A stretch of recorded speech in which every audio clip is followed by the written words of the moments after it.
Peu de temps après son retour, il fut transféré dans une autre partie du camp. Il savait que ses geôliers ne l'épargneraient pas. Il avait été un instrument entre leurs mains.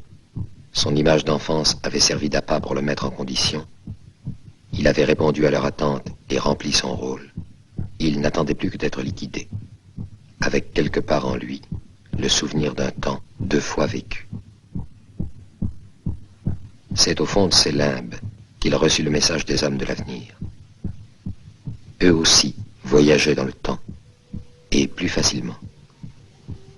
Maintenant ils étaient là, et lui proposaient de l'accepter parmi eux. Mais sa requête fut différente.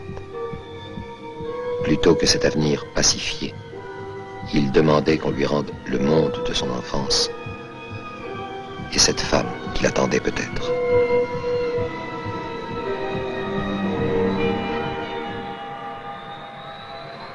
Une fois sur la grande jetée d'Orly, dans ce chaud dimanche d'avant-guerre où il allait pouvoir demeurer, il pensa avec un peu de vertige que l'enfant qu'il avait été devait se trouver là aussi à regarder les avions.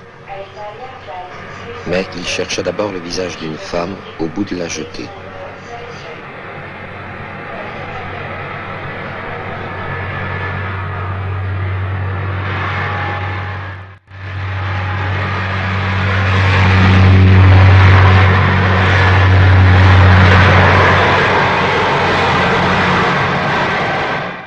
Il courut vers elle. Et lorsqu'il reconnut l'homme qu'il avait suivi depuis le camp souterrain, il comprit qu'on ne s'évadait pas du temps, et que cet instant qui lui avait été donné de voir enfant, et qui n'avait pas cessé de l'obséder, c'était celui de sa propre mort.